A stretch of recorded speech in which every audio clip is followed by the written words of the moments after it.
चंदन होऊन झिजलीस तू आणि आम्ही झालो सुगंधी बंधन तोडून शिकण्यासाठीची मिळे आता संधी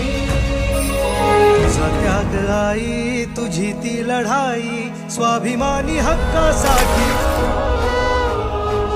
हीच ती मुलींची शाळा काढली आहे हिने आणि हिच्या नवऱ्याने. स्त्री शिक्षण म्हणजे घोर पातक हो, लक्षात येत आहे ना. शिक्षण देते मग शेण खा म्हणा आता.